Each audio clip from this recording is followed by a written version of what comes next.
I've been a lawyer. In fact, it was when I was preparing my slides, I was like, how many years have I been a lawyer? And I realized I've been a lawyer for 17 years, and I'm like, I'm old, you know? I remember when I started working, and my boss then was 20 years at the bar, and I thought it was like forever. Like, how does one become 20 years at the bar? And now I'm just knocking at that door. So I've been a lawyer for 17 years and an entrepreneur for nearly 10 years. I started out working in a law firm, moved into an investment bank before I then decided I wanted to work with entrepreneurs. So started with a law firm, which is TLP Advisory, but used to be known as the Longe practice, and it was the first startup focused law firm in Nigeria. And I co-founded that with one of my partners. And a year down the line, we also co-founded a legal tech startup called DIY Law. I think we won the Hill Innovation Award in 2015. And along the line, I also joined the Hill family. I led Hill West Africa's innovation hub until the beginning of this year, where I then went back to the two things I do fully, which is TLP Advisory and DIY Law.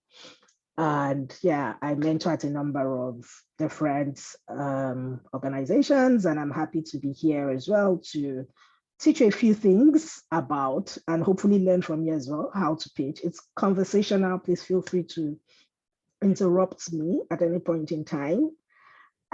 If you have a question. I see some messages in the chat. I don't know if they're directed at me. If they are, okay, I've seen that now. But I might not see the chat immediately, so please raise your hand. Use the raise hand feature and then go ahead to speak. If you can go ahead to interrupt me and talk. So let's start. What is pitching? What does it mean to pitch?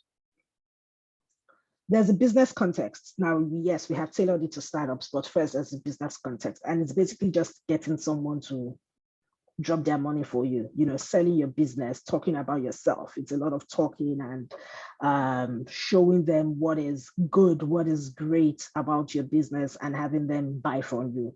That's the general connotation of what a pitch is.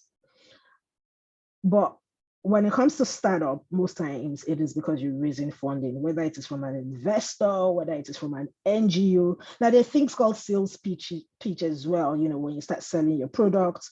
And where this becomes relevant is you need to know your audience. Your pitch should be tailored to your audience. So it's information about your company that is supposed to convince somebody to part with money, to part with something, because you're promising them that your startup is going to succeed. You're telling them that, or, not promising, but you're letting them know that, look, we're going to succeed. Now, success is different, is relative. Success could be you're saying, we're going to make a lot of money. Success could be, we're going to make a lot of impact. So it all depends on your audience. What is their goal? If you're talking to someone who's going to give you a grant, then what you're trying to show is, we're going to make a lot of impact. We're going to make a lot of difference in people's lives. But if you're talking to an investor or someone you're going to raise money for, not like they still don't want to know they're going to make an impact. But for an investor, it's profit, it's return on the investment. So you really want to show them where that money is going to come from. So your audience really matters. When you're sharing that information, when you're pitching to an audience. So we're going to go straight away into pitching. Let's pitch. I'm going to share a link right now. I'm going to, just give me a second. I need to escape full screen to be able to, sorry. Okay, so I'm going to share a link in the chat. And it is a link to a Jamboard. 1 second.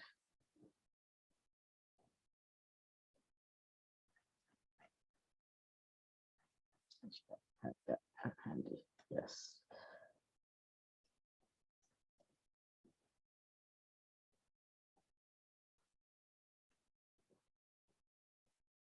Okay, it's in the chat. Can everyone please click on the link? Don't do anything yet. Just click on the link, because this is now I've introduced myself to you. Now I want you to introduce yourselves to me. And that's why I didn't ask for introductions at the beginning. Now I want to know you all from you pitching. We've talked about being, so can you all access the slides? Are you able to open it? Okay, I see one person has joined. So definitely can be accessed. I'm waiting for more people to join the Jamboard so I can explain what we're going to be doing here.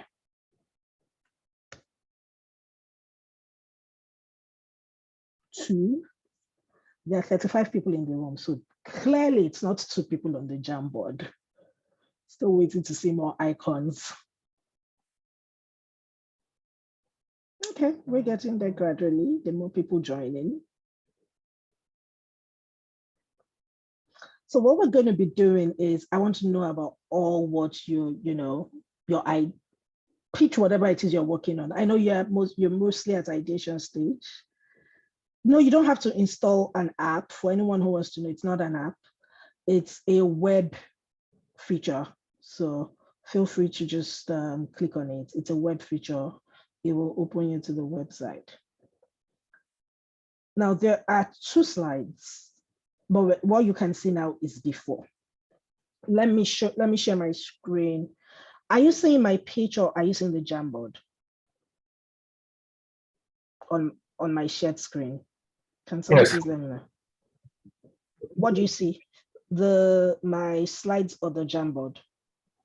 We can see your slides. The slide. Okay, so I need to change what I'm sharing, stop sharing, and then show you what you need to do on the Jamboard.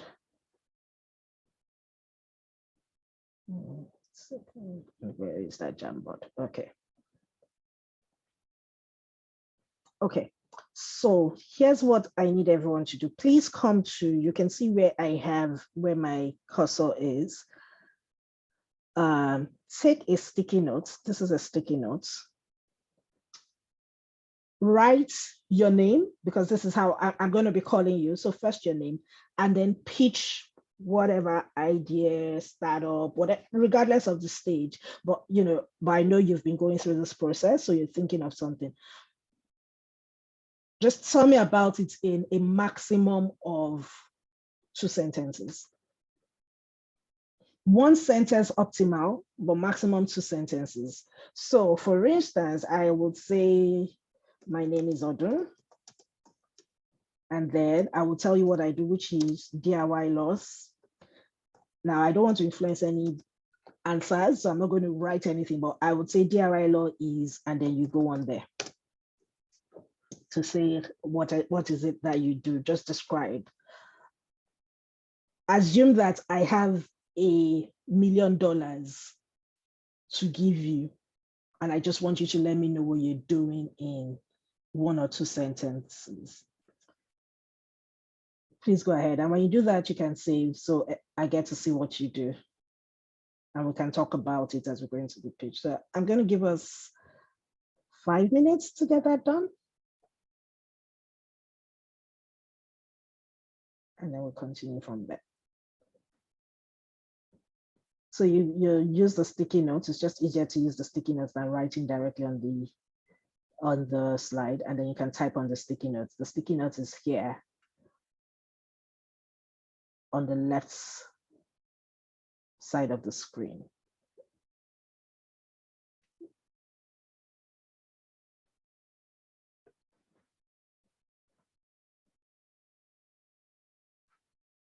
I'm going to put myself on mute and just, and I'm timing us. So that in 5 minutes, I get to know you now that you know me.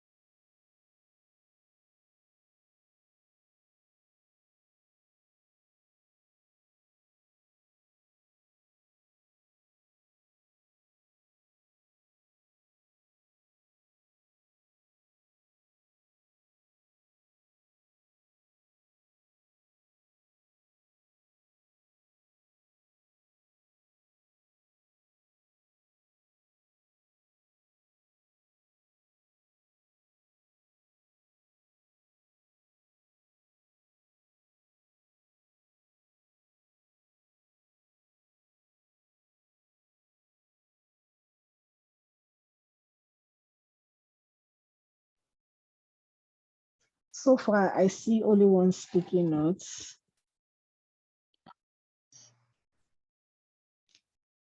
Are we having challenges using the Jamboard?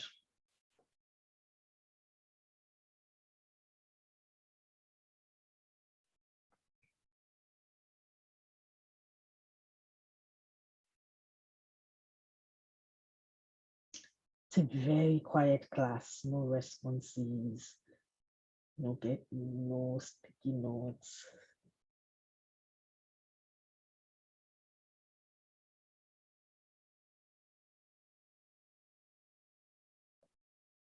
Hello. Hello? I'm not quite sure what you have asked because I've joined right now. So can you please Okay, repeat the question? sure, happy to do so. And I will share that same screen again. I see someone saying you're having challenges. If you're having challenges, feel free to put it on the chat and I will copy for you into the sticky note. I'm going to share my screen again so that everybody can, anyone who's just joining can know what to do. I'm also resharing the link if you just joined. So I've put the link again. So that's the link that you need to get on to a Jamboard. And then now I'm going to share my screen to explain what needs to be done.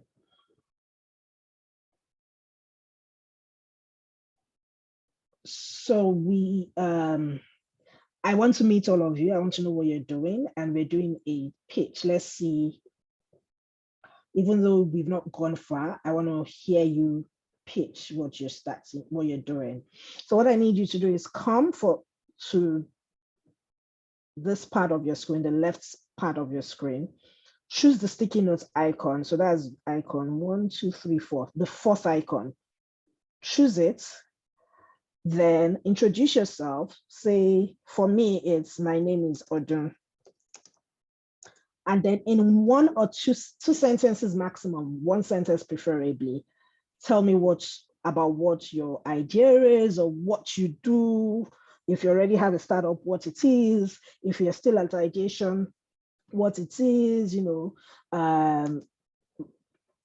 my company is, you can either say DIY Law is, or my company is, or my startup is DIY Law, and we do, you can say my startup is DIY Law, and we do, and we, whatever it is, you're just pitch to me in a manner that will convince me to give you $1 million in one sentence.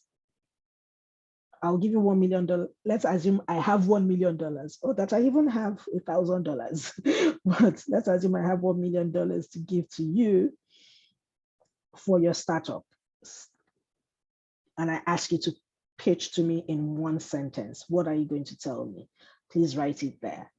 So, but I also want to know your name so that in case I have a question, I can ask you, as this is supposed to be an interactive session, although I'm not feeling a lot of love right now. But the idea is for us to talk to each other, and learn from each other. So let's start with, my name is this person, my startup is this, or my idea is this, and it is supposed to do this, and it does this for so kind of people, or for this kind of people. Just describe and tell me something that will convince me, or what your idea, your startup does, that will convince me to give you money in a sentence or a maximum of 2 sentences. Does that answer your question? Do you know what to do now?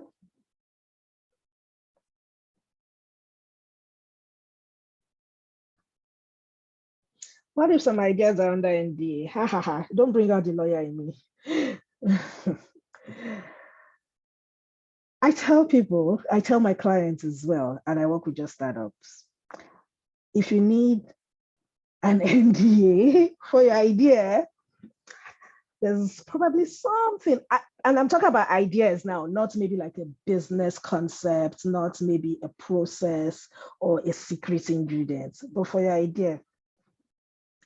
And there's maybe something a bit faulty with your execution. Execution is the best way to protect an idea. executing well. Because believe me, there is no idea that someone else is not thinking of in this large world, this global world that we are. Execution differentiates you. If you're having, thanks, Gustav. If you're having challenges with your Jamboard, feel free to put it in the chat and I'll copy and paste.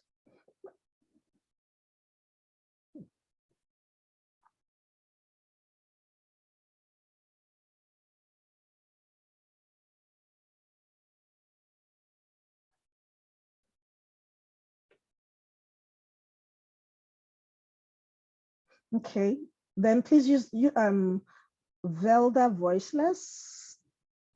Please use your, put it in the chat, type what it is you want to say, and I will help you transfer it to the Jamboard.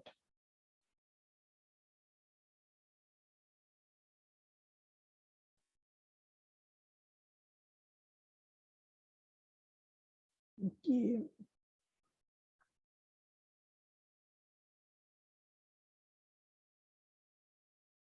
So I'll give us 2-3 more minutes and then we'll work with what we have and we'll go on.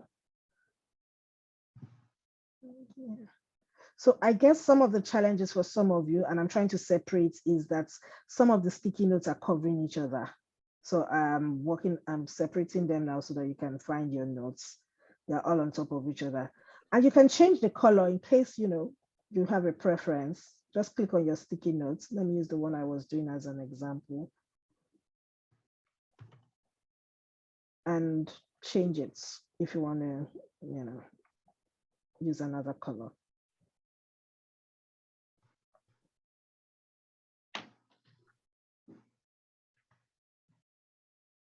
And that's fine. If you can do Zoom, just type it as a chat in Zoom if the network is not letting you open the Jamboard. Thank you.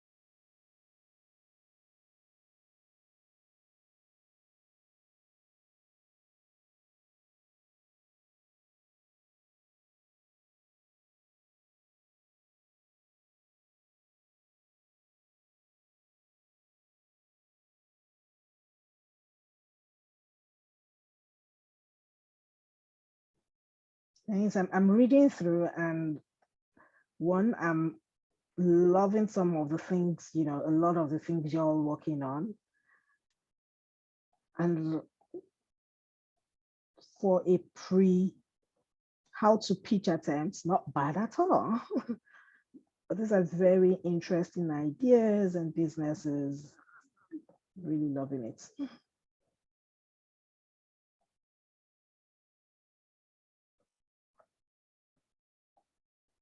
Okay, so I'm going to stop sharing the Jamboard now. We're going to come back to this.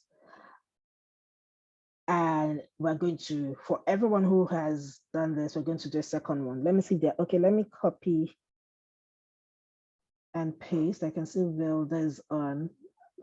Yes, Bridget, I see it, right? I will do that. Okay, so this is Vilda.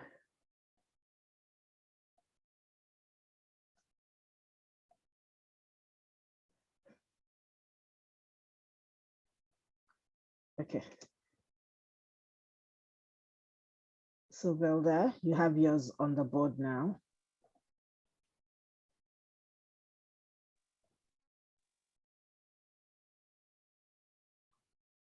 Bridget, you have 2 different ones, like you said, but which one do you want me to delete? Do I delete my idea focuses on children, and should I delete I am part of Team Sweets?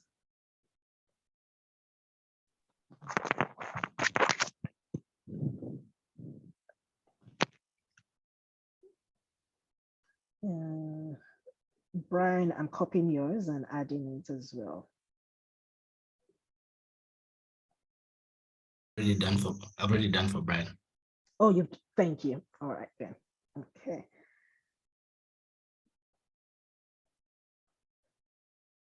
Yeah, I see Brian.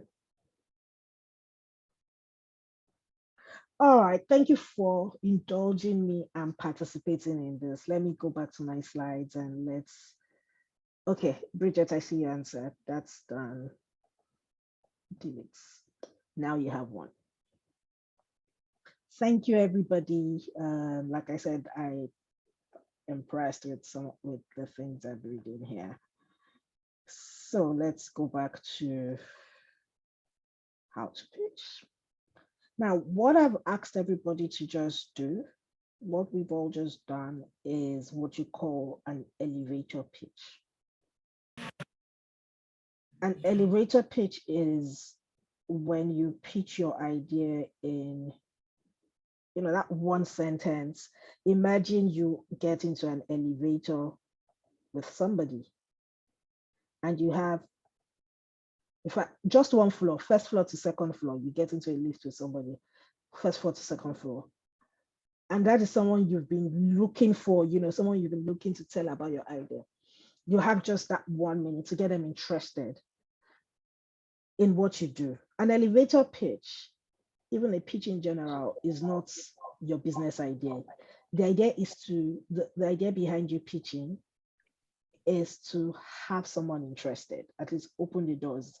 That's your elevator pitch, to say, okay, I want to hear more. I want to hear more. Let's fix an appointment where you can talk about this. And you have just that one floor elevator ride to convince them to go. What do you say? And how do you do it? What do you need to show in that very brief moment to convince them to be a part of what you're doing? So let's go into that now. And go back to slideshow so you can all see. You're seeing a full screen now, am I correct? Is that right? I hope so. So what's your elevator pitch? It's that one sentence statement that explains what you do. In that one sentence, I want to see what you do. I want to know who you serve and why it matters. Because that's what's going to make me say, I want to hear more. So if I will go back to the Jamboard after I've spoken through this. Now let's have like a formula to go through. Then we see what we've done and see whether some of those answers explain what you do. Please don't change your answer if you've done anything. It's interesting to see. We're going to do another pitch after we've gone through this. After we've gone through the process, that's why that screen says before, we have an after, where if you want to re-describe what you do your elevator pitch, you'll have a chance to. So a brief guideline that you can use to do your elevator pitch is one of my favorite guidelines is from Founders Institute, and one of the places where I mentor, and that's what I'm using here. They call it Mad Libs, Founders, like an ad lib in music, Founders Institute, Mad Libs.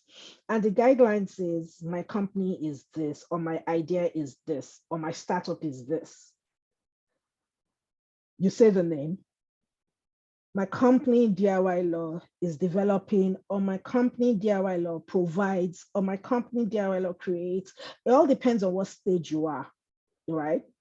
And my company TLP Advisory gives, you start with the name, say what you do.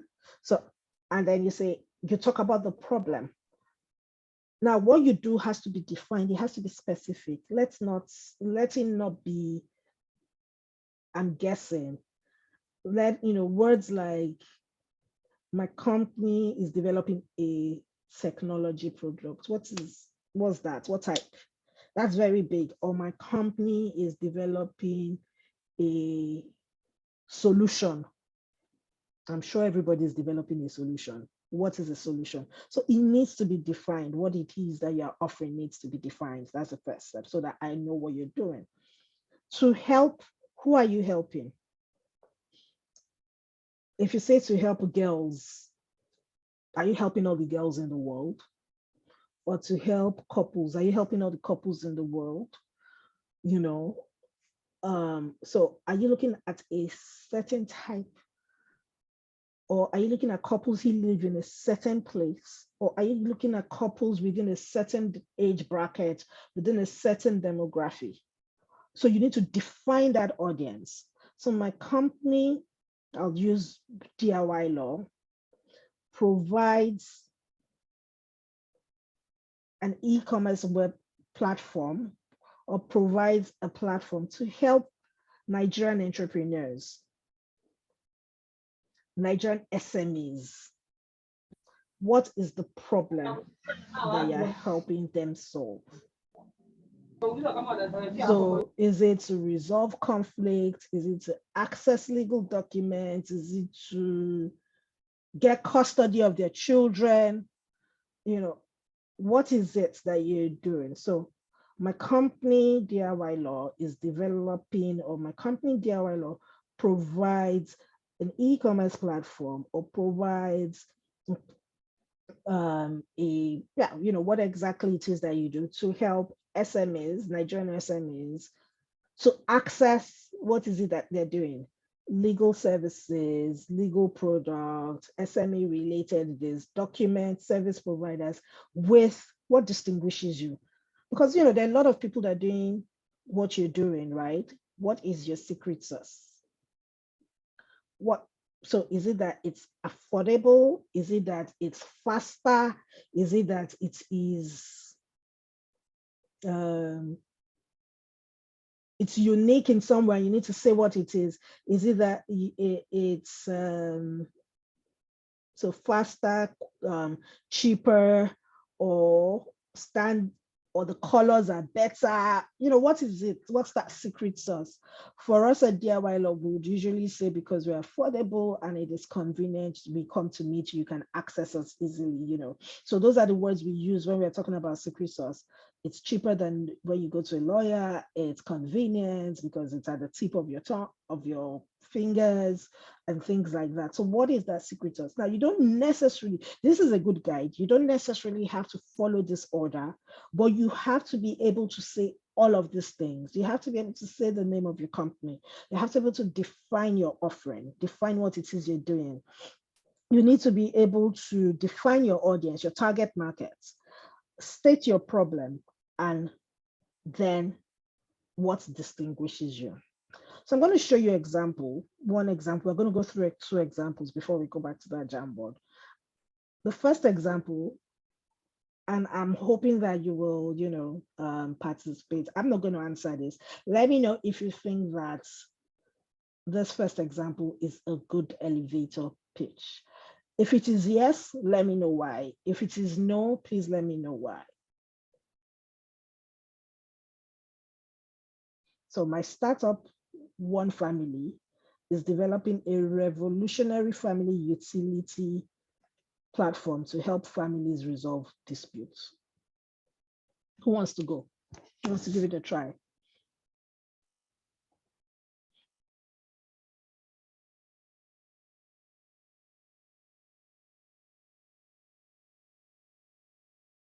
Is this good? Moses, please go on. Unmute yourself and.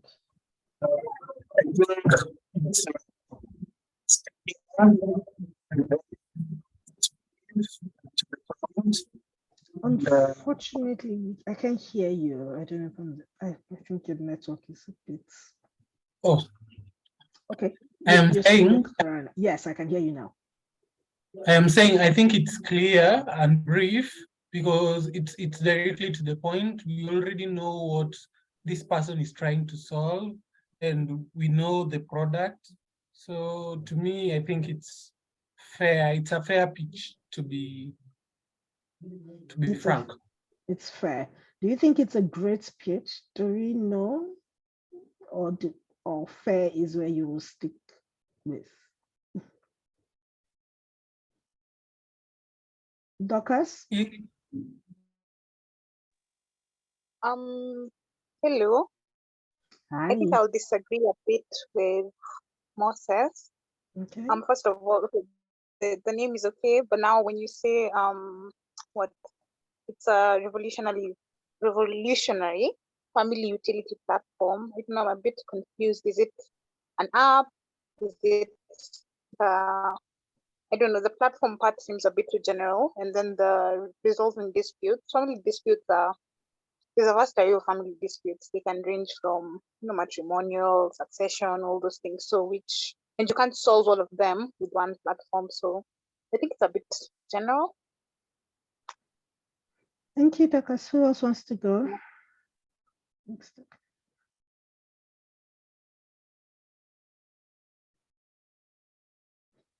I'd like us to hear from one or two more people, especially now that we have a tie. One person thinks it's fair, one person thinks it's, but one person thinks it's bad. So we have fair, bad.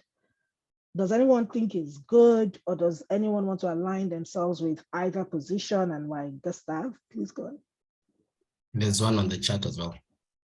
Oh, okay, I'll read that out as well. So I see Robina says, okay, no, let's start from Bridget. It's okay. However, it's not specifying the type of disputes it will solve. Then Robina says the solution part has not been specified, which family disputes specifically.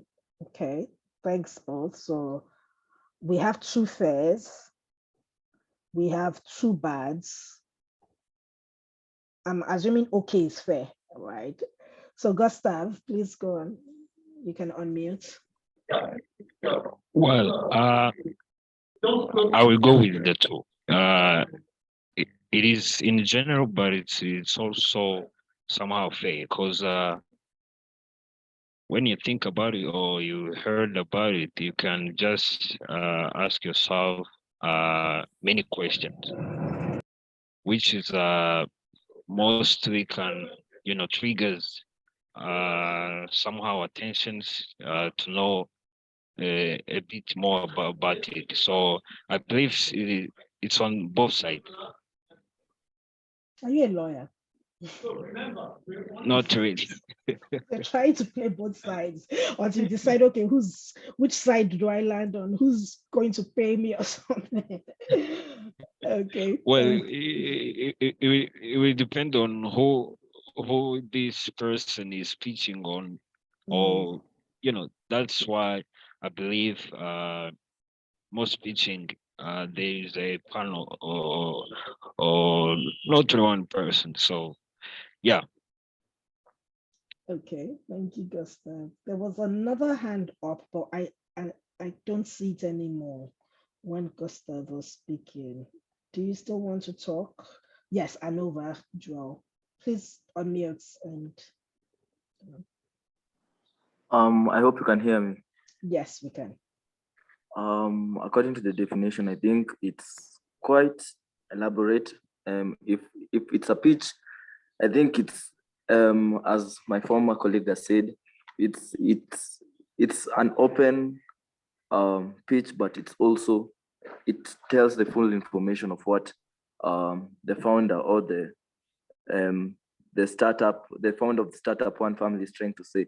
He has communicated what is the problem and the solution, and he's also said he also gave us an idea of who they are, and I think it's quite it's understandable, it's comprehensive, but it's also vague in general because he's saying he's developing a revolutionary family utility platform, but yet it's not specific to what it is. So yes, that's my thought on it. Okay, so we're going to do something now using your emoticons. Thank you, Anova. You're going to use if you think that it is, what are the emoticons available if I wanted to do this? If you think that it is, okay, let's just do raise hand first. We have 40 people here. So if you think that this is fair, please use your raise hands. I'm still going to ask about good and bad so that you know the options. So we're doing fair, good, bad. So if you're unfair, I have 1, 2, 3, 4, 5, 6. Trying to see everybody, considering that my it is. So we have a 1, 2, 3, 4, 5, 6, 7, 8, 9, 10. If you think that it is bad, so please put down your hands for the people who chose fair. Now, if you think that it is bad, please use your raise hand functions. Okay, I see 1 bad, 2 bads,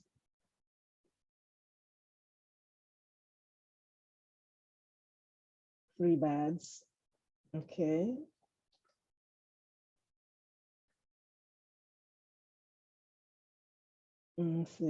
So back to 2 bads. There's someone who's not sure. Okay, so we have 10 fair, 2 bad.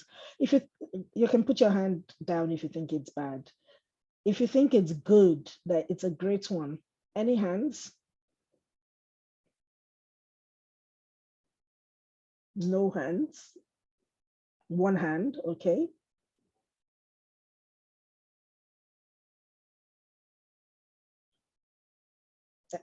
The hand is down. So I don't know if there's still 1. I'm going, oh no, 1, okay. So 1 hand. Okay, let's go on. Like they say, democracy takes the day. It's fair. It's not a great one. It's okay. And I'll tell you why. It's just okay. I won't part with $1 million for this person. I'm not even sure I'll part with any money for this person. Okay, you've told me what you do. And I'll just be like, oh, well done. That's what I'll tell you. Well done. That's good. I wish you all the best. And I will continue on my merry way. And here's why. 1, you have an elevator ride from 1 floor to the other floor. This is a few seconds to tell me about what you do. Like, this is like 10 seconds, 20 seconds. And you're using words like revolutionary. What is the use of the adjective of the revolutionary? And revolutionary is a very subjective adjective. It might be revolutionary to you who owns the idea or who owns the company, but it isn't revolutionary to me. So when you have, that limited period to pitch, no need for flowery language because you just want to make your point. I agree. Someone said, platform is vague. Family utility platform, exactly. What kind? Is it an app? Is it an SMS-based thing? Is it AI-powered? So that's vague as well. Families is slightly vague as well. Is your product, is this revolutionary platform for all the families in the world? Is the whole global world your possible market? And resolve disputes, also a bit vague. What kind of disputes? And then I don't see what differentiates you. How are you doing it? Is it more affordable? This could as well be a court. A court is a platform, right? I'm not sure if there's specialized courts in Kenya or in any of your countries. Like the only specialized court in Nigeria is for small claims. You have small claims, but every other thing is the general court. So if the government decides today that they want to do specialized courts for families, that's this, right? It's a revolutionary family utility platform that helps resolves disputes. That's a family court. And if a family court, where we didn't have a family court is introduced, it is revolutionary. When the small claims court was introduced in Lagos State in Nigeria, it was revolutionary, right? So you haven't really told me what it is specifically that differentiates you from everybody doing the same thing that you're doing. But I know what you're doing, so that's fair. I have an idea, a vague idea of what you're doing. So using the same example, let's look at example 2. So maybe if you had my startup one family is developing a USSD chat platform. an AI-powered web app, an instant messaging app. You know, what is that exact thing that makes you not be a family court? To help nuclear families. So now I'm not looking at an extended family that is having land disputes, which happens a lot where we come from, right? In African countries. So I know that it's nuclear families with contentious issues. Excuse my English, it should be contentious, not contentions. With contentious issues in Kenya. So I know your demography. It could even be a city. It doesn't have to be everywhere, you know, just your, immediately I begin to think, okay, you're tailored towards, you're probably, when you tell me this, I'm thinking, oh, does it have a bit of customary practices that are peculiar to that country? Because, you know, it's tailored to resolve their disputes for. So my secret sauce is why I'm different is it's faster through mediators. I have mediators on my USSD chat, or I have, or AI, you know, makes it free or makes it faster. So just that thing that is your secret sauce, that thing that differentiates you, it needs to be defined. And I can say this in 1 minute. So let me just take one of the examples of each. I can say this in 10 seconds. My startup One Family is developing a USSD chat platform to help nuclear families with contentious issues in Kenya resolve their disputes speedily. I already know what problem you're solving. I know who you're solving it for, and I know what makes you different in a few seconds. So when you're doing an elevator pitch, that is what you want to do. You want to be able to share that, you know, as succinctly as possible. So the product is vague. There's use of empty adjectives. Target market is vague, and the exact problem is not stated. We just know you're helping families, but what is the problem of these families?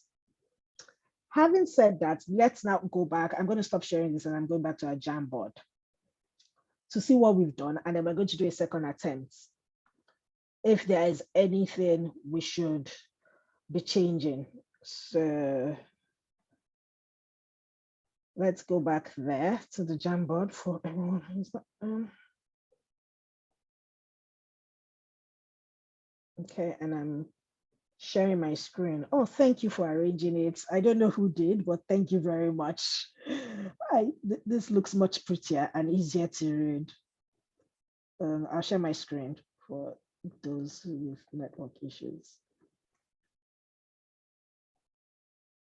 Okay, so let's see. And I'm just going to call people randomly and ask you, and then you let me know. Feel free to unmute if I call you.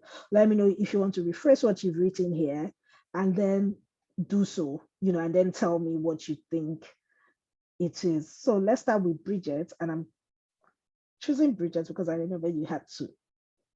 So Bridget, feel free to unmute. You had, my name is Bridget Amasad. Then let's start from, I am part of Team Sweep. I am passionate about children-related matters, not only in justice, but also in other child-related matters. Okay, so you spoke about yourself, introducing yourself and not your idea. Do you have a pitch for us? Can you do an elevator pitch for us, Bridget? Do you want to try that on your idea? Pardon?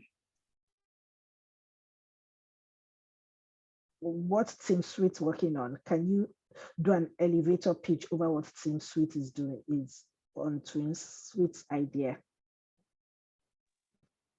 So I should rephrase it.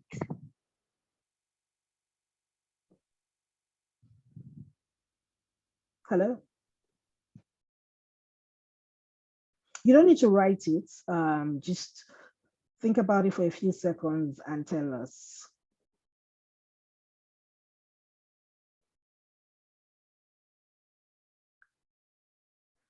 Let me, while Bridget is on it. Okay, I see another Sweet.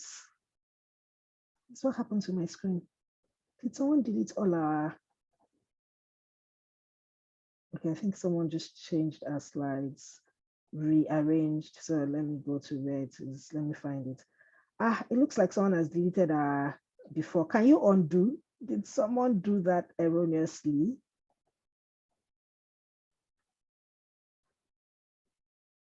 All the slides have disappeared, all the sticky notes. I think someone must have deleted in error,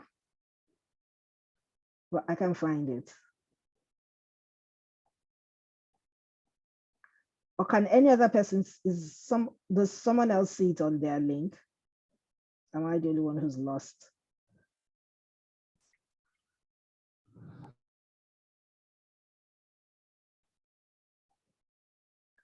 Yeah.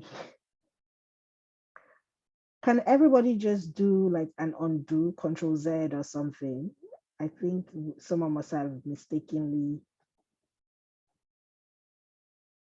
deleted all our pitches. I don't find it. It's not here. It's definitely gone. And Anova, you have your hand up. Do you want to? I think because that had been deleted, you can use the one that the In the guys chat, who right? put on the chat. Yeah, that's a good idea. We'll work with that.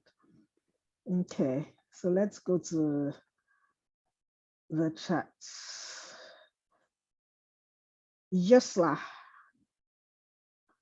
My name is Yosla. My idea is to create a website which will be helping in relationships and divorce issues.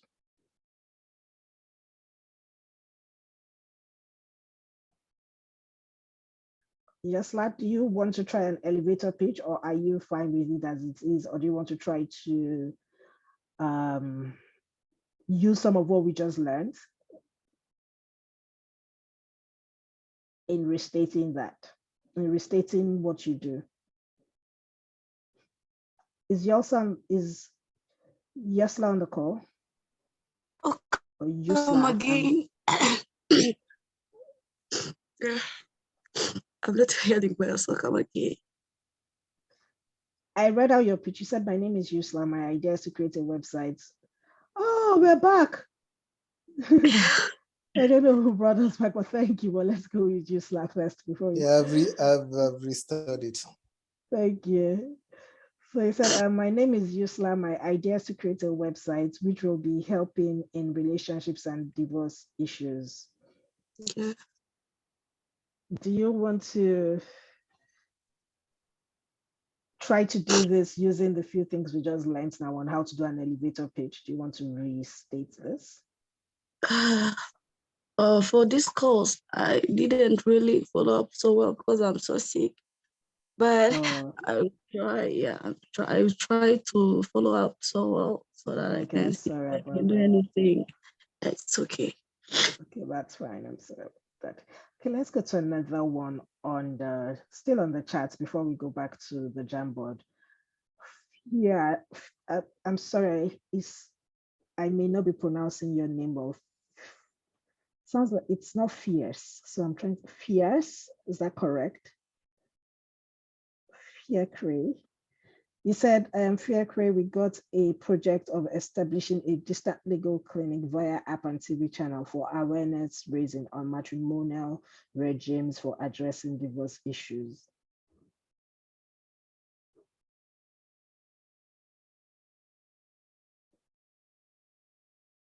Are you on the call? Would you like to give it a go?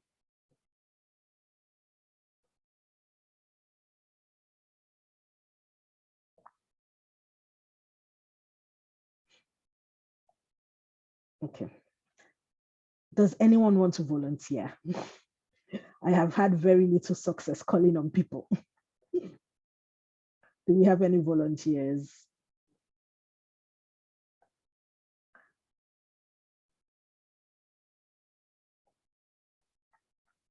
Someone who wants to Edith. Okay, let's go Edith.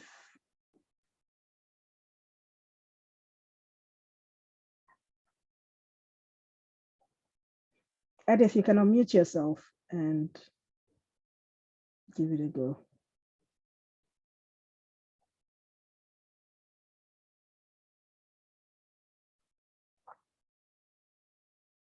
Hello, can you hear me?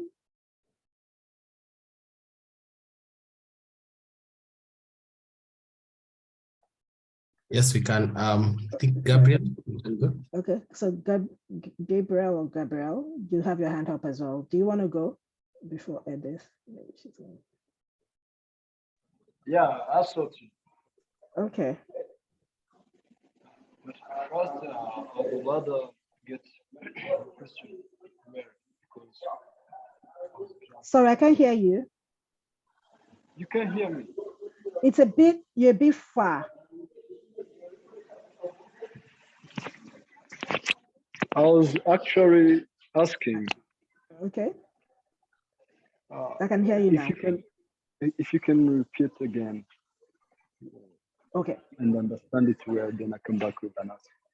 Repeat the question or repeat the explanation on the elevator pitch. Which one? A question, because elevator pitch I've already got to it. Okay, so the question is, we all wrote before we learned about what an elevator pitch is, we all wrote this. So for instance, you wrote, hello, Gabriel, my startup is iJustice, the solution to the divorce problems in Rwanda using USSD code. This solution is to solve the kind of problem and other family related problems.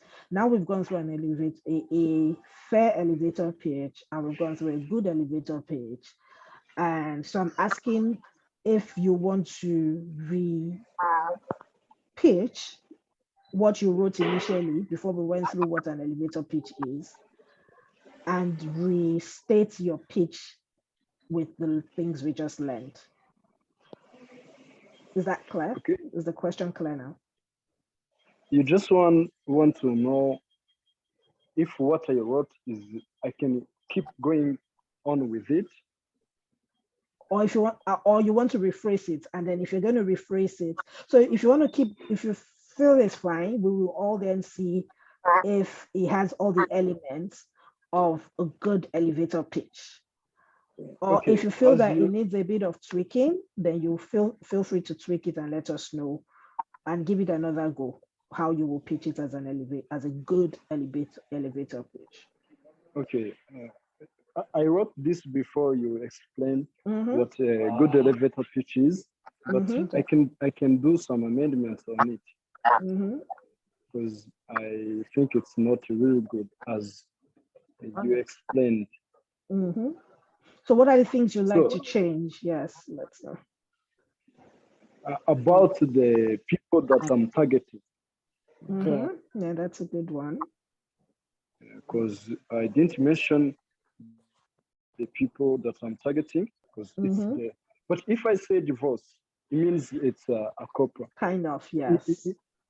Yeah. But kindly, the people, this iJustice is targeting people. Actually, it's about educating and giving a lot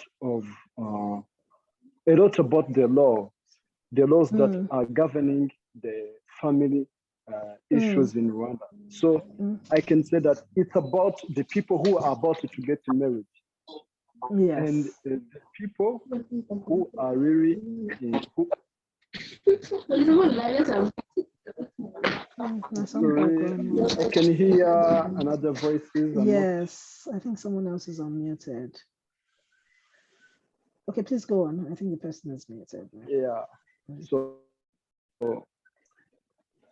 by keeping saying about the people, it's about people who are about to get married, and the spouses who are already together. Because when you see some divorce problems start before even the couple get married. So we are about to educate this kind of people, and those who are having an issues in their families. So it's both prevention, it's both preventing and solving. Yeah, absolutely. Yeah, and that's something I didn't see before, so that's good, because I didn't know that you had a target of people who were yet to be married. But I see that it's by USSD. I also didn't know until you explained now that it is providing information. I just know that the solution is USSD, but I wasn't, what exactly you're doing to solve was not clear. So those are very good. So having, based on this, I'd say have your redraft your elevator pitch so that you can always use it for some at another time. Well done, and thank Okay. you. Yeah. Okay, thank you. Edith, do you want to go now? Yeah, I'm here now. Yes. Okay. I'm sorry to the connection issue, but No worries. I want to practice pitching, but I'm going to ignore those I did before. I want to pitch my project. Okay. So, and then the app is developing the web app to help the gender-based violence in Rwanda. Okay. So store and report their cases anonymously. I guess. That's good. I know it's Rwanda, people facing gender-based violence, and helping them report cases anonymously. That's a good one. Thank you. Thank you. Yeah, please tell me how to pronounce your name. If I see your hand up, please give it a go. You can unmute.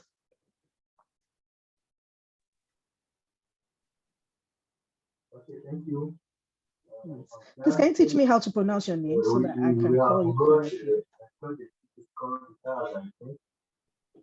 And the Canada retreat is all about elaborating and increasing the awareness of kinds of matrimonial regimes so that we can help spouses how they can pick. I can hear you properly. Sorry, you're a bit far. So what we are targeting is the spouses before engaging in a matrimonial regime, and after. What we can help them is to control the kind of matrimonial regime they have chosen, and teaching them via that technology like web app, and we propose a TV channel where we will be teaching online the spouses how they can relate the matrimonial regimes so that they can avoid divorce issues. Okay. I may have missed some words, but I think what I heard, because it's a bit far, what I heard was you're helping people with matrimonial issues resolve. It's kind of similar to are you in iJustice as well? It kind of sounds like the description of iJustice. Is it the same? I'm not sure. Hello? I think she's not the same. Okay, but they're not the same. Okay.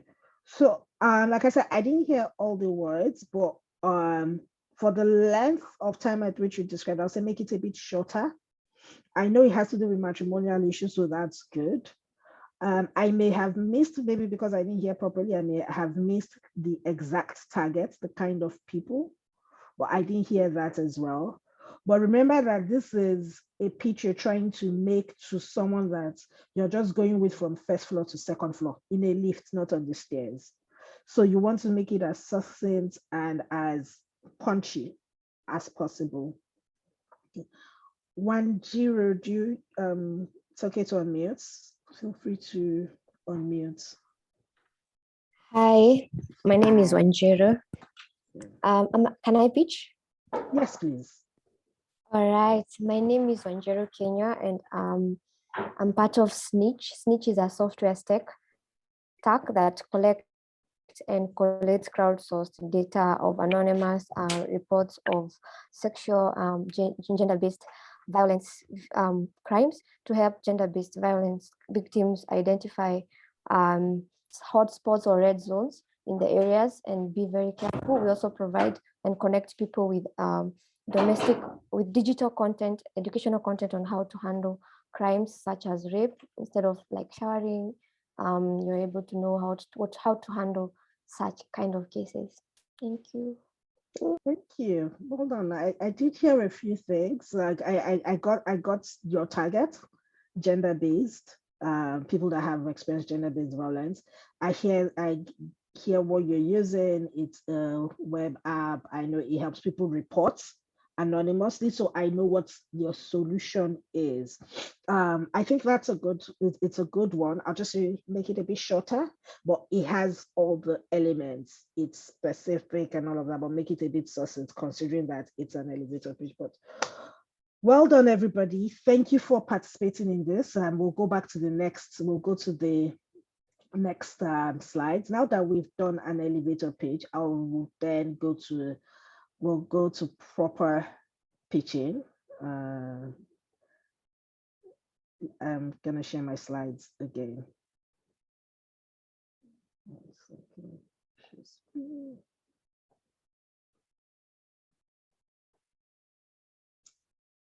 Okay, so we have done the elevator pitch. We know what a good elevator pitch is. We know what a fair elevator pitch is, and we've practiced a bit. Then there's something you also have, it's a 1 minute pitch. So you see your elevator pitch is not, it's like 10 seconds, 15 seconds. It's not even up to your 1 minute pitch. Your 1 minute pitch is a bit fuller, you can have a conversation. So in addition to having stated the things you stated in your elevator pitch, in your 1 minute pitch, you also want to talk about the value of the market your business in. You may want to talk about your competition and how you're different. You may also want to convey information about the current state. So whether you are beta testing or whether you are in social markets, just some color, and then the exact thing you are asking it. A pitch is supposed to elicit a response. So you need to ask. If you don't ask, I don't know what to give you. So what do you want from me? Do you want introductions? Do you want to access my network? Do you want me to give you money? Do you want me to provide some mentorship? What exactly do you want? Your pitch should always end with your ask. Now, this 1 minute pitch, and the essence, why I'm breaking it in pieces is, like I said, it's different audiences. Your elevator pitch is perfect for if you're at a networking event and you're talking to a lot of people, everyone is standing up. Most networking events, you want to meet as many people as you can.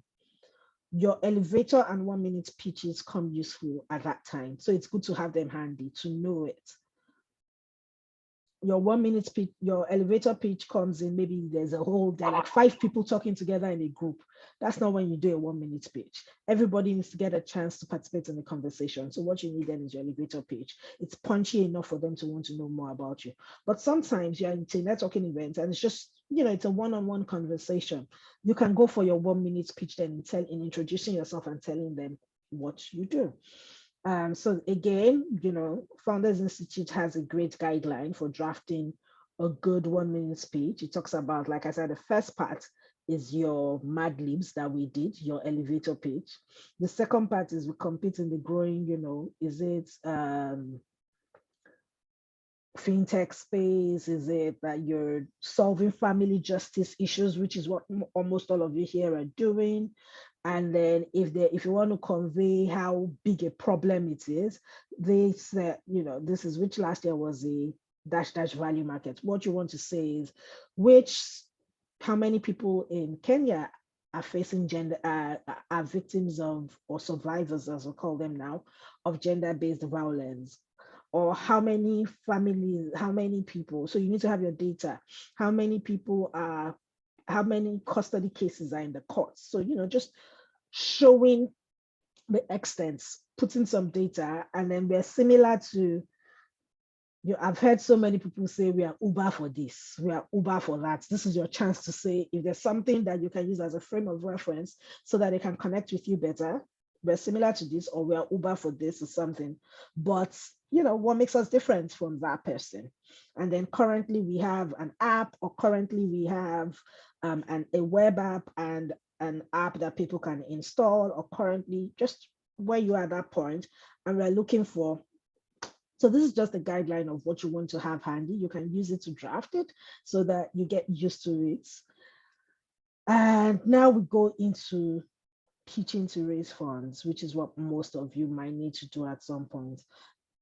I've taken into consideration that most of us are in the early stages. Most of us in the room here are in the early stages of a business, or it's still at an idea stage. So this is designed to be suitable for the stage at which most of your ideas is. So first, let's talk about when you should pitch. And we'll start with when not to pitch. Don't pitch where you're we have a question before we proceed. Okay, yes, please. With the chat, yeah. Okay, in a mentorship pitch, I believe there's no market value. Yes, that means you sell yourself, you pick your attributes that are most in line with what your audience is. How do you present that? So in a mentorship, if you're asking someone for mentorship, before, similar to if you maybe are targeting someone to fund you, your research matters. So you need to know why you want that person to fund you or why you want that person to mentor you. So when you're, there's no market value, what is it that aligns with, what are the qualities that are aligned between you as a founder? Because mentorship is a bit personal. Or is it the problem it is that you're having in your startup that you want that person to come and solve? What are you asking of them? You need to present it in a value conversation. So you meet a mentor and you feel that maybe they've built, maybe because they've done something similar in another market. And this is something that is early stage or something similar in another industry. That is what you want to convey. So we are Team Sweets. We just started, we're in the very early stages of developing an app that does this. And we are hoping to grow into, maybe the person has built Sweeter. We are hoping to grow to be like Sweeter, but for Kenya, what Sweeter is in Nigeria, or what Sweeter is in Ghana or in Ethiopia. We are hoping to build, and we would like to, and then you make your ask. So the value in this stage is, why should I mentor you? Why should I give of my time? Or, I have read up about you. I know that I recognize that you've been able to build a market in so, or having seen the way you've excelled at, or having seen the way you tackled this problem, or having seen the way you speak, even if it's speaking you're looking for. But you need to, the value is, what am I looking to gain? But remember that mentorship is also, what am I looking to give? Mentorship is a two-way street. So in the same breath, I think you also want to say, and giving is not, necessarily by reverse mentoring, but giving in terms, or giving them money or anything. But what is it you're bringing to the fore? I have built my app up to here, or I have done a market research up to here. So it's not like as a mentor, I'm coming to do the work, but you've done some work and I'm just helping you in a particular area. So just that value is what that value you're looking to get and bring is what you use instead of your market value. But your market value could also be an attractive thing in the mentorship as well. If I see that you're solving a huge problem and I want to be a part of that solution, and you're affording me an opportunity to be a part of that solution by mentoring you, it also becomes valuable. Okay. So I hope I've answered your question, Bridget. So when not to pitch? Don't pitch when it is just something that occurred to you. You haven't done the homework. You don't know, you haven't looked into what problem, does this problem exist? Is there actually a problem, or is it imaginary? So it's just something you're excited about. And that's how most things start, right? You're excited about an idea, but have you done the work? Have you not necessarily validated the idea at this stage, but is it something that exists? Is it really something that can build a solution around?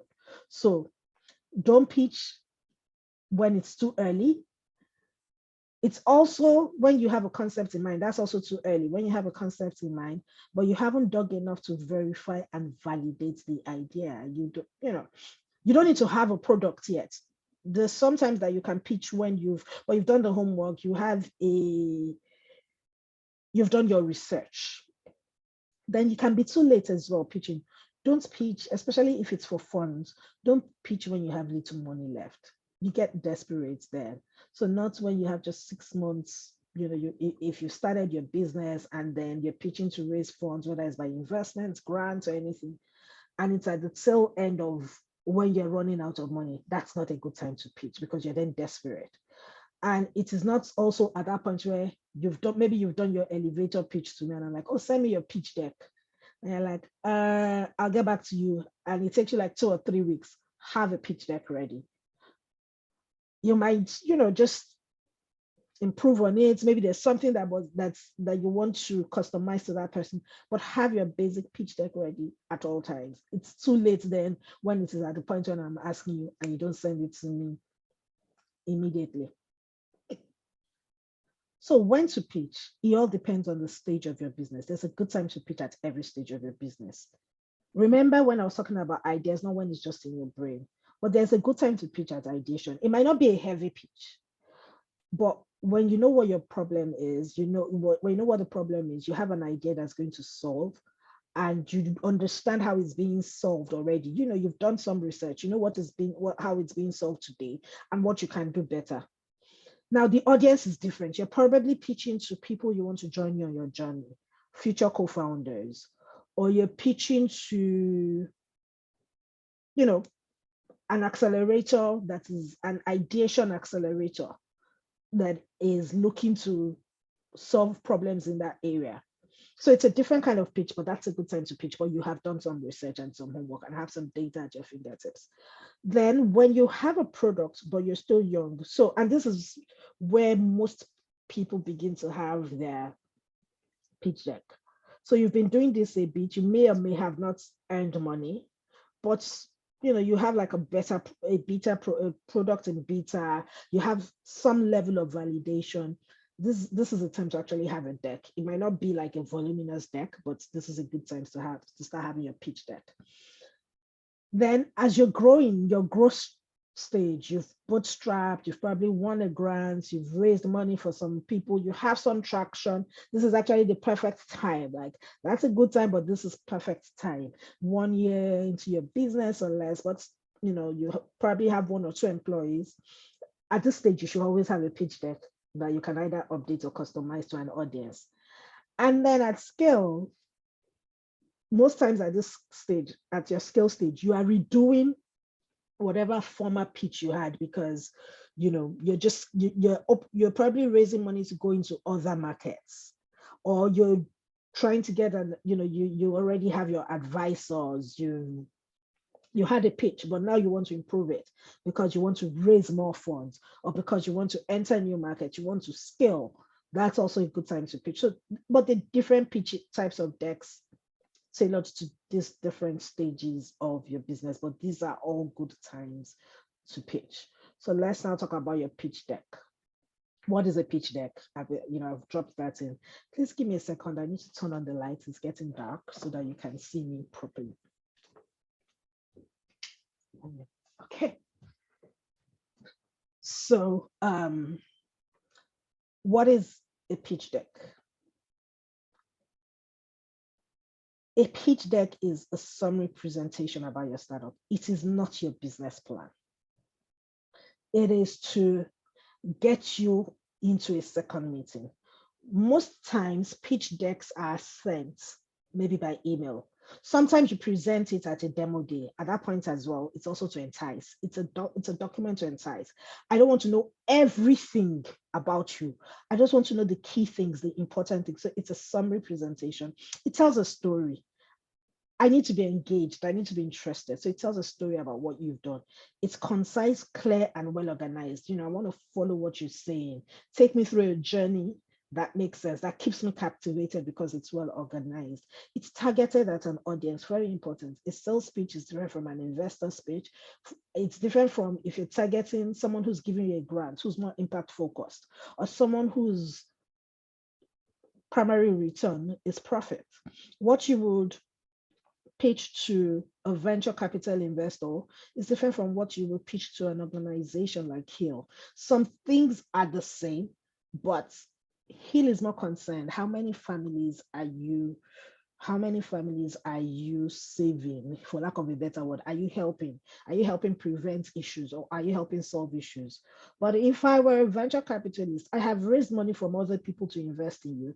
So yes, I would like you to, I would want to see your impact, but important for me is, how do you intend to make money and return that my investment and some profit on my investment to me? So it should be targeted at your audience. Some language may need to be tweaked depending on who you're talking to. It entitles your audience. I'm interested. And it's not too long, 10 to 15 slides. At the stages of your business, I'd say 10 slides, but it is not a business plan. A business plan is a book. It is a whole thing. That's not what you're doing now. In fact, my 2 cents as an entrepreneur, you don't need a business plan very early. A pitch deck is good. And a business, I don't know if you did business model canvas, if you've done that here, that's also very good to start with. When you start selling, when you start gaining traction, you may then decide to do a business plan. But, a business plan takes so much time, and this is where you've not validated your startup, you've not done a lot of things. So I think a business plan is better it's more useful when you've gained some traction and then you are able to plan better. But a business model canvas will help you as well to get to where you're going, and your pitch deck to get the highlights. But so like I said, a pitch deck is not a business plan. So now we're going to go through a few slides. I've done a 10-slide pitch, and we'll talk through them. First is your cover slide. Use large text. Use more pictures than text when you're pitching, but your cover slide should be very beautiful. It should be attractive where possible. Keep it simple. As you've probably noticed, personally, I am biased towards white space because I think people read better when there's white. So I use a lot of white in my slides. But any is good, just make sure it's attractive. Then your cover slide, you have your name, your logo, and if there's a tagline, please let it be there. And let it be very bold. Let everybody know that I am listening to a pitch from Team Sweets or iJustice. Let them know who is talking. Let that stick. So that's what your cover slide does. And if there's a one-liner, maybe an abridged form of your elevator pitch, we do this for this. Have it on your cover page as well. Sometimes that's what people leave with and make them want to know more. So your cover slide is your first in your pitch deck. Next is your problem slide. What problem are you solving? What is the exact pain point? How deep is this problem? Like, there's something that, there's a saying, I don't know where you originated from, but there's something in startup parlance where people say that the problem you're solving, is it one that people need is it a painkiller problem? Or is it a vitamin problem? Painkiller mean, am I helping you solve a solution? You have pains. But vitamin problems are, I just want to have fresher skin. My skin is not bad, but just incremental. So is it actually a problem? If it's a vitamin thing, it's not a problem, but a painkiller, I actually want to stop something that's making me uncomfortable. So that is a problem. So you need to show in your pitch deck the extent of that problem. And then who are the people that suffer this problem? Describe your customers and how are you doing it? What are you doing? That's the next, that's what you want to say in your problems, showing your problem slide. Then you want to dig deeper into this solution that you've said you're solving for. What is that value proposition? What's that exact solution that you're bringing that you're helping those people with? You need to explain it very clearly because I want to know what makes you different. So this is a very important slide. Use as few words as possible. so that it sticks. I know your differentiating factor. If it's too long, I might not know exactly. I get lost in how you're solving it because I begin to wonder what exactly are you doing. So use as few words as possible, and the benefits of your solution, convey that in the slide. Again, as much as possible, pictures are good, fewer words, make sure it's so this is an example, it's fast to use, it's simple to explain, improves lives and clean streets, just short and let it be driven home, let people know what you are solving. The next is your traction slide. If you're pre-revenue, what are your numbers? What are you doing? What growth? Do you have 5 customers? If you're a new company, you have 5 customers, or you've worked with 5 people, that's fair enough. You show it. And if you have revenue, please show it, no matter how little. Revenue is relative to the stage you are in your business, and is relative to what you're doing. You are a social enterprise. I won't be if you're talking to me, I won't be comparing you to comparing your revenue to the revenue of a fintech solution. So be proud of what it is, and if it is impact, those are your numbers and growth. So how many people have you worked with? And if you need some text to provide context, do so as well. Sometimes it's just your growth rate.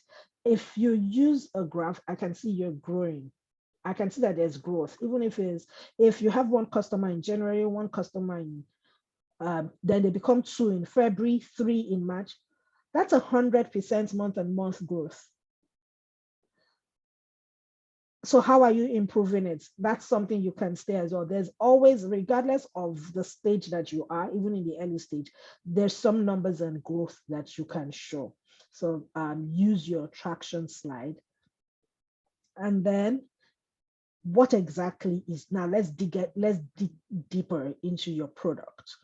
Now, I call this a product or USP. That's your unique selling proposition or USP slide, because again, it depends on where you are. You can list or show what makes you special, what your unique selling proposition is. But you can also use the slide if you have a product already and you have demos. You can do, if you're presenting, you can do a live demo and just have, use your gift to do some gifts so that it shows how it works. You can have a pre-recorded demo, you can have screenshots, but show me a bit of what you're doing. That's the next one. Your business model slide. Now we're hitting into the thing. So all those things are all the things we've done before, or the immediate one you've been showing me. Now your business model. What are your plans? Your early stage, you probably are still trying. So you can tell me how you make money today, how you plan to make money in the future. So you can say that today we have, we use a pay-as-you-go model. People pay us on a one-on-one basis, but in the before the end of so year, or in the next 6 months, we intend to introduce a subscription product where people can pay us through direct debits, where people can subscribe and pay us monthly or pay us annually. And raising grants is a valid business model. So if you're a pure nonprofit, or if you're a social enterprise, that you're both a nonprofit and you're still out there making money, raising grants is a valid business model. But what I then want to see is you need to show how that is going to be sustainable. You need to show me how you're currently raising grants and how you want to keep on raising grants. So what kind of funders are you looking at? Do you have the network for that funders? If raising grants is your business model, then you need to show me how. And this slide is so important because I don't want to give you money and then your startup fails.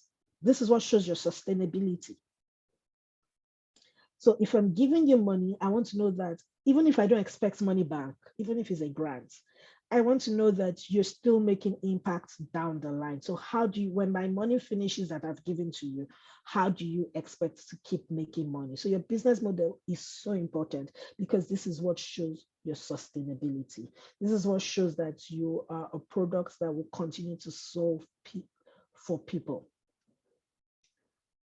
Next is your market size slide. Now, what this shows your scalability. you're not a soothsayer or a witch. So it's not like you're coming to give guarantees that because this, I will reach this market. Don't just throw things around. Use data and numbers to show your market size. And this is where you need to know Mr. Tam, Sam, and Some, or Mrs. Tam, Sam, and Some. Does anyone know what the acronyms mean? Does anyone listening? Do you know what Tam, Sam, Some are? Okay, let me go ahead to explain. So these are acronyms that are very important to what you do. TAM is your total addressable market, TAM, total addressable market. SAM is your specific, obtainable, sorry. I'm missing that, 1 second. Your addressable market, your specific addressable market. So what is it what market can you address? And then your SUM is your serviceable obtainable market. I want to, 1 second, escape. Yes, where am I? So your TAM is your total addressable market. And when people talk about their total addressable market, I'll use most Nigerians, for example. People would say, because Nigeria is a highly populated country with huge population, people will tell you that on their TAM, on their total addressable market, they say, oh, there are 150 million people living in Nigeria. Is that really, really your total addressable market? Do all those people need what you're solving for? So what you need is data on your specific industry. So your total addressable market could be how many people, what is the data on gender-based violence, or what is the data on divorced couples, or what is the data on extended families that fall apart because of land disputes? There's some numbers on that. So that's your total addressable market. Now, let's go to your SAM, your serviceable addressable markets. In an ideal world, let's say, I'll use my startup for an example. So DIY, if I was doing DIY law, if I was pitching DIY law, my TAM would be how many MSMEs are in Nigeria. I'll tell you how many small businesses are in Nigeria. Now, my SAM, which is my serviceable addressable market, the number of people I can address. If I'm an online product and I don't have an offline product,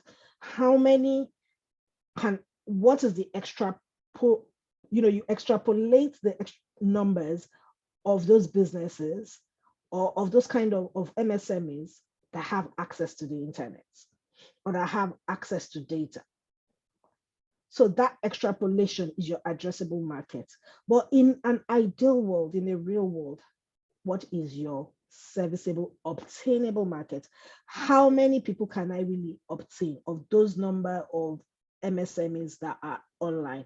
How many of those people are, say, in the city I live in?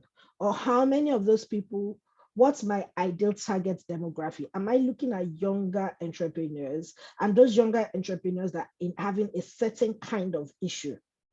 What is that number? That's your serviceable obtainable markets. That means in an ideal world, these are the number of customers you can get that actually solve your problem. Does that answer your question, Gustav, on what the sum is? So it's good to know what these numbers are, because it helps the person you're pitching to know your future growth. It helps them know whether your idea or your business is scalable. This shows your market size, shows your scalability. And it applies to non-profits and social enterprises too. How many people face that problem? So it's not just about, I want to know how many people you can help. What is your reach? So you give me that data, your addressable market becomes how many people suffer that problem. And of those people, how many people can you actually service and how many people can you obtain? Or how many of those people that you can address, how many can you really obtain and solve for? So you know those numbers so that I can see that, okay, you're here today with just one customer, or you're here today solving this issue for just one family. But I know that realistically, if I give you my money, maybe my money will get you to 20.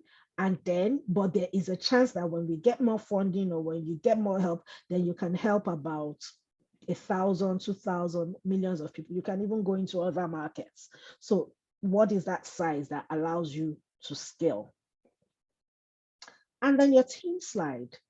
I want to know that you can solve that problem. And I want to know why it's you. What's your secret sauce? Why are you the best team to solve this?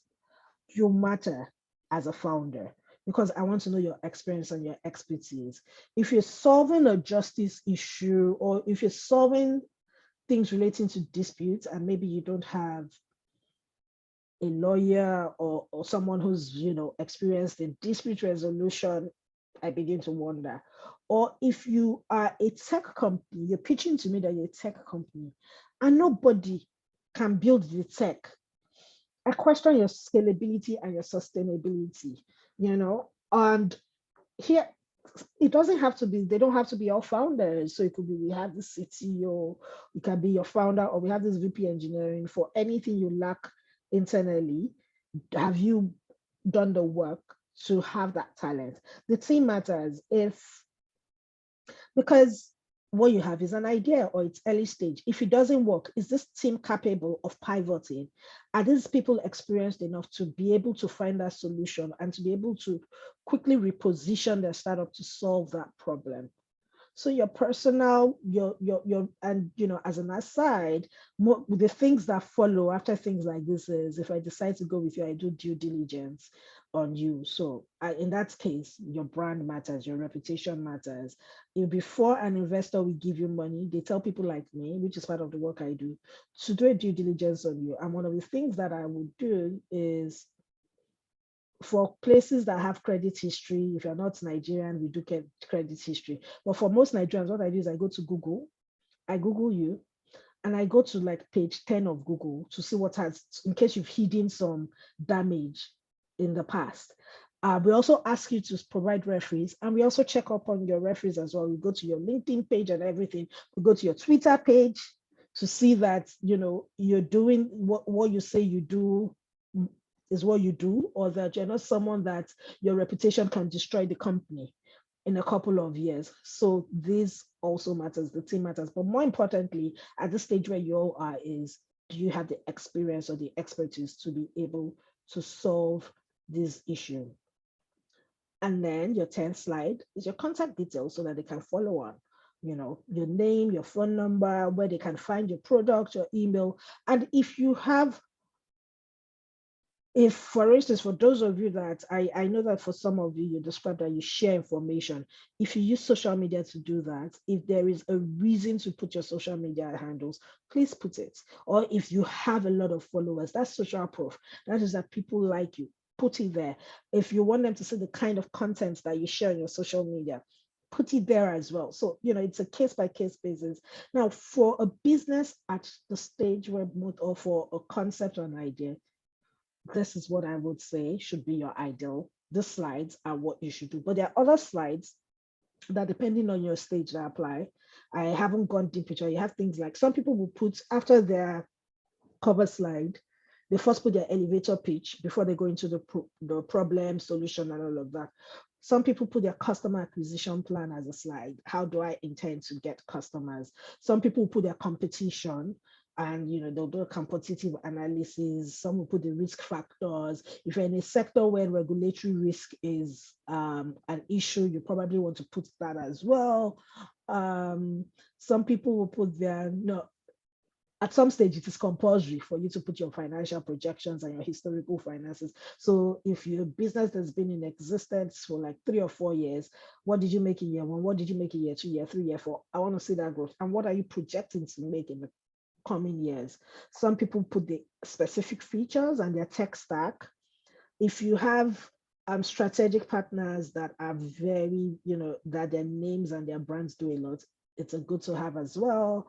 Same with customer validation. I've seen slides where people will put quotes from their customers. They will take screenshots of where the customers have commented them and you put it on a slide. And sometimes you find exit strategy. That's a half and half. If you remember when I spoke about when to pitch, if you are at that point where it's skill, maybe an exit strategy slide makes sense. You're then saying this is how, as an investor, you can get out, and we're all getting out. But sometimes it might be too early to put your exit strategy. You're on ideation stage where you're already thinking of how we're all getting out of the business. For now, what I want to see is your commitment and your focus. So these are a few slides, and I think I have come to the end of my how to pitch. Any questions? Questions, comments, thoughts?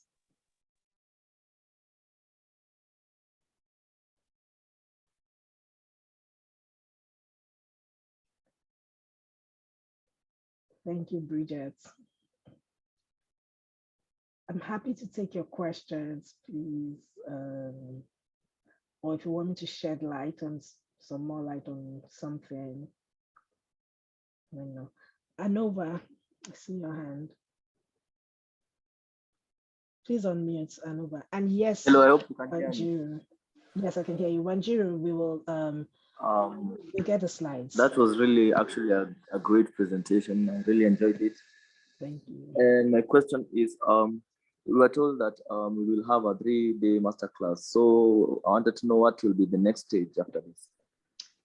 Okay, that's not for me to answer. That's something I will answer. Okay. Sure.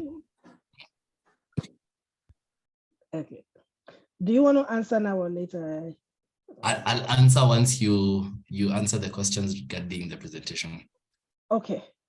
Yeah. So how do you maintain few words and still bring it out when you have in your pitch? That's from Bridget. Now, when you pitch, remember that I said the pitch is to entice. It's to gain interest. You don't need to say everything about your business in your pitch. That's not the time to go into the nitty-gritty. What you want to put in your pitch are the most relevant part of those slides, the punchlines. Most times when you've pitched, what it does is the people, when you've attracted the people, they then have conversations with you. If you send it by email and they like what you've seen, then I would invite you, let's talk, let's have a meeting, and then I'm asking specific questions. Or if it is in a demo day, by the time the demo day is finished, I walk up to you and I ask you questions. And if it is a competition, most times, at least I know for Hill, where you have fair judges, if they feel that there's something that is your winning source and you should score on, they will ask you those questions so that you can elicit more. But don't try to say everything about your idea or your startup in your pitch. Just the few words, the brief things, keep it as succinct as possible. When coming up with a pitch, should you state where you're focusing on the solution that you have come up with? Yes, you should, in few words. And why yes is, at that point, there are two reasons why you should say you're focusing. One, it's showing why it's a way of showing why you're equipped, your expertise, why you're equipped to solve that problem. Also, it also shows the extent of that problem. So when in your problem slide, that's where you show why you're focusing on that solution.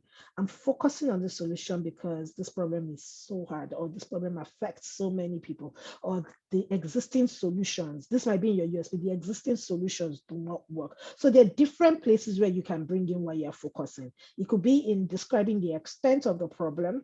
It could be in saying why your solution is the one. It could be when you're talking about your product and why you're showing your unique selling proposition. Or it could even be why you're selling yourself as a team, or maybe because I have experienced this, I know the pain points, and I met other people in my journey experiencing this, or in my journey I meet or I have met other people who experience this pain point is why I know how to solve it. And this is what I wished had solved the problem, or this is how I wish the problem was solved. Does that answer your question, Anne?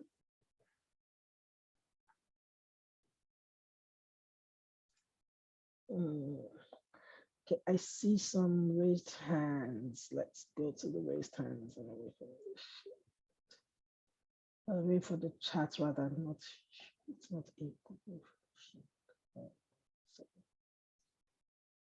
So okay, the first hand.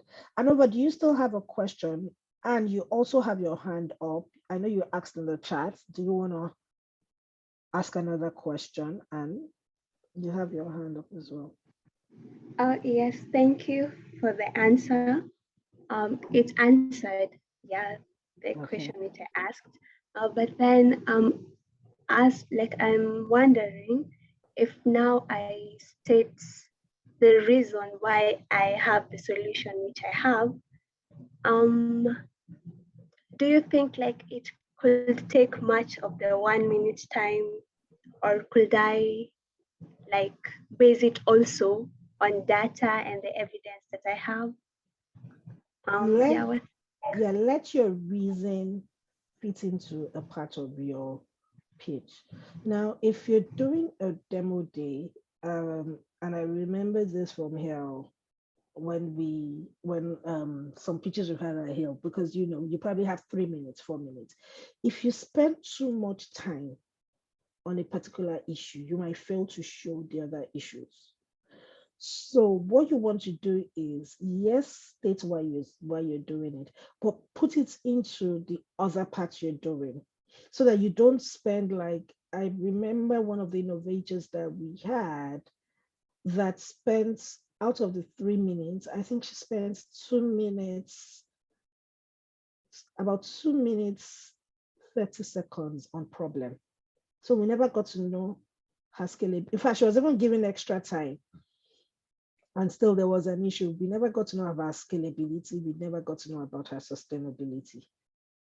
And that's because in describing the problem, she also kept on talking about her experience, why she was best suited for that. So you may fail to touch on other things, but just put it as a one-liner or a two-liner in the other things you're doing, either in your problem slide, your solution slide, or your team slide. So it could be, for instance, my name is Odu. I have been a lawyer for 17 years, so I understand legal issues. Or I have worked with startups for 10 years. So after you've said everything, when you're talking about your team, I have worked with startups for over 10 years. I have helped startups do this for over 10 years. So I understand the problem. I have said my reason in just one sentence. Said my reason for why I am best equipped to have a startup law firm or something. Okay, so just fit it into what you're doing. Does that answer your question, Anne? Yes, it does. Thank you. You're welcome. Alvina? Yes, my question is, when you are giving us a list of when not to pitch, you told us we should not pitch when it's too late. Can you hear me? Yes, I can. Okay.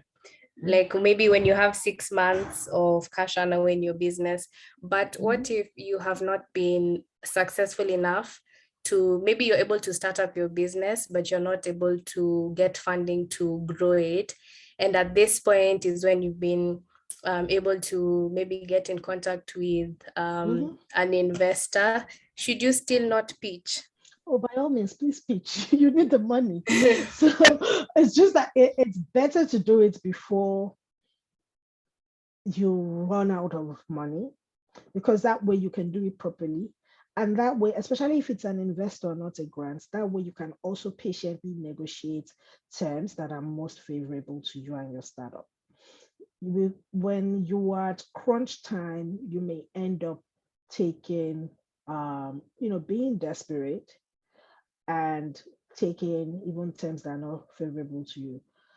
But a saying I had recently that makes so much sense from an investor is, there's that popular saying that says, a bird in the hand is worth two in the bush. This investor says, a bird in the hand is better than no bed at all. So if at 6 months is where you find that investor, and even if the terms, you weigh the pros, am I willing to live with these terms? You weigh the pros and the cons, please go ahead to pitch and take the money. As a business, you always need money to survive. So it's an integral part. Go ahead to pitch 2 months before, 2 months into when you're running out. If that's when a check comes in, then awesome, good for you. It gives you another, it gives you some more time to keep solving the problem that you're doing. Okay. Bridget, do you mean I should avoid putting a lot of focus on yourself and more in the business? Except yourself is Mark Zuckerberg, or yourself is Steve Jobs. Yes, talk about yourself in that brief team slides, but don't focus on yourself completely. If what you're selling is yourself, I exaggerate when I say Mark Zuckerberg or any of those people, but if what you're selling, if why you're equipped is maybe your degrees, your experience, you've built one startup that shows the solution to this, then that's fine. But if not, there are more important things that there are more things about your business that you should show in. Remember, you have limited time. You can sell yourself later. You're just enticing. So you want to show your business. So I'd say spend as little time as possible on yourself, except it's integral to the business model or the problem or the solution, and focus more on the other parts of your business.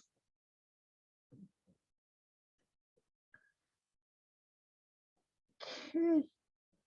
I don't think I see any hands up, and I think I've answered all the questions in the chat. If I didn't miss any. Yeah, I believe you have. Okay. Actually, there's someone else who's actually texted on the chat now. The concept of selling your team, how do you do it diligently if you're a team of students? If you're a team of students, again, your crowd matters. If you're a team of students, I doubt that you will be pitching to maybe a venture capitalist that invests in fintech, except, there's something really spectacular. So you look at your audience and then you sell yourself to that audience. So you're pitching to Hill, for instance. Hill wants to know that you're at this stage, that you have the qualifications. So your team of students, I want to know that maybe one of you is someone who's a developer. So you sell that, or one of you has written a thesis or has done some practical experience on family justice or something. So sell your qualifications, sell what you're studying, sell your experiences, your hobbies. If it is through your hobbies, you've gained something relevant to the problem that you're solving. If it's your personal story that is relevant to this, maybe you suffered a lot of hardship as a result of your parents' divorce. It's something to put in your problem side. There's always a story behind you. So it's something to say, I experienced this problem. Because my parents got divorced, my education got delayed, or because my parents got divorced, I had no friends because my parents had a contentious divorce. So what I'm trying to solve is co-parenting, is helping people solve for co-parenting. So even as a student, there's a lot you can say about yourself and put in the pitch in the right amount. Does that answer your question?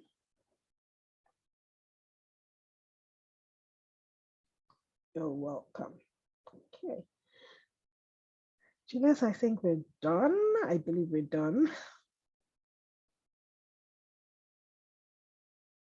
Okay, thank you very much for this wonderful session.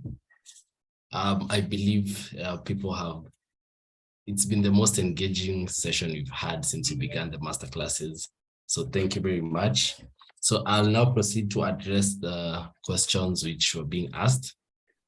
So now that we've come to the end of the masterclasses, the next step is building our prototype, building our solution. So it doesn't have to be what you originally came into the program with. it can change depending on what we have learned during these sessions. So don't restrict yourself to that. We also, yes, I think that's a comment for you. Yeah, I think you're on mute. Sorry, yes, you can. You'll find me with my name is Odunoluwa. I'm writing my full name here, but I think it's also on the slides, which I believe you will get. So feel free. Yeah, so where was I? Yeah, we don't restrict on the type of technology you can use. However, we prefer you keep it simple so that you can do iterations once you conduct user testing. Remember, as you approach the problem, understand the root cause, then deal with only one, as Albert mentioned in the previous masterclass, so that you don't find yourself trying to do so many things with limited resources. Then after that, we'll be having, the next 2 weeks, we'll be having a session where as you build, you're able to engage us with questions. So if it's a team question where you're maybe stuck somewhere, you need guidance, just send us an email. I believe you have my email address and WhatsApp. Schedule a 30-minute call with us. We'll be able to host you for that, deliberate and see the best way forward. If it's a question you need to address to any of the facilitators, you can also reach out to us. We will connect you with them. The reason is they are busy people and we don't want their emails full, but we understand sometimes some questions are pressing, but if you go through that, we'll be able to sort you out. Also make use of the WhatsApp channel that we've created. This is used for general questions which you think might be able to help other teammates or other group members.